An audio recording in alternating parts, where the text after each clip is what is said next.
Yo, Soul here, and here's another What Can We Learn From video. This one's about the 2011 Metroidvania Project Black Sun. In Project Black Sun, you control Brock from Pokemon as he ventures through a dark cave fighting Rattatas and Zubats and getting new running shoes. Seriously though, you control a dude who's out jogging when he falls down a pit. Equipped with his trusty pistol, he explores the cave to find a way out. But wait, if he was going jogging, then why does he have his pistol on him at all? Is he just strapped up, ready to drop a sucker at all times? Or maybe this is like the 17th time he's fallen down a hole this month, and he's just used to it. Somebody from City Hall needs to get down here to fix these cruddy patch jobs. He ain't paying his taxes for subpar hole-spanning utilities. It's ridiculous out here, falling down holes like a little punk. But anyway, the first thing you'll notice is the really nice pixel art. The characters are all really well animated, and the overall color choices are good too, as the characters stand out really well against the dark background. The areas are also really well detailed, and populated with nice little variations like bushes and stuff, but the areas could still use a little more variation, especially considering the large amount of time you spend running around from room to room.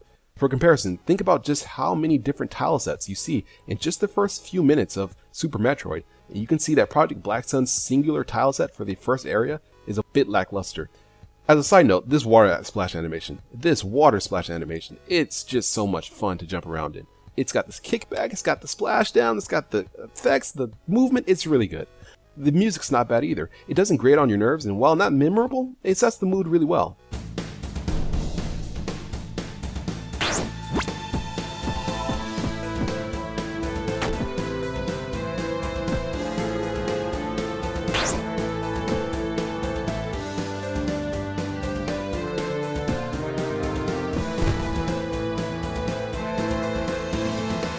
Now, onto the gameplay design. Now, the combat isn't bad in PBS, but I have to say that the game makes it really, really difficult not to die. You see, you can shoot your gun by pressing the attack button. You have a limited amount of ammo on hand, and if you run out of ammo, then you do a little knife swing. You can also swing your knife if you're close to the enemies when you attack. This wouldn't be bad except that it's really, really hard to gauge the arc, hit distance, and attack speed of the knife. I've died way more times than necessary just trying to hit enemies right in front of me. Having a dedicated melee attack button would have really helped in pegging down the fast-paced combat, as opposed to having them both share a single button. I have like a million buttons on my controller. Let me use more than 2. Another thing of note is that you can't shoot while running or jumping. You also can't aim. You know what that means for this bat flying in at a nice little 45-degree angle? Run. Run now before it's too late. Even the slightest enemies are highly dangerous because you feel like you're just under-equipped for them, especially since the game starts you off with just 2 hearts. Basically, you get flagged down by a bat flying in at a nice little leisurely angle and a rat scurrying by, and your goose is cooked. Fortunately, this game features checkpoints and save points, which works pretty well. You die, you respawn with everything you had when you died at a checkpoint. However, the problem is that there's no feedback when you actually go to activate checkpoints.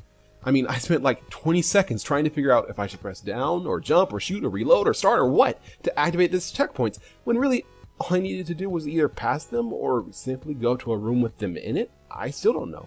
Some kind of sound, perhaps a flash of light, or a message that says, checkpoint activated, would really have helped out there. This game is hard and a bit so to a fault. I'm a fan of difficult games though, but not to the point where I feel like the game's cheating me, which is kind of the case here. I mean, I'm just walking along and it's like bush, shrub, plant, I died. I died to a spitting pitcher plant. It just popped out of a bush like, hey, what's up? I mean, I've been passing bushes this entire time and nothing's ever popped out of any of them, but those times aren't now and this isn't then. Yeah, okay, all right, sure. Okay, yeah, sure.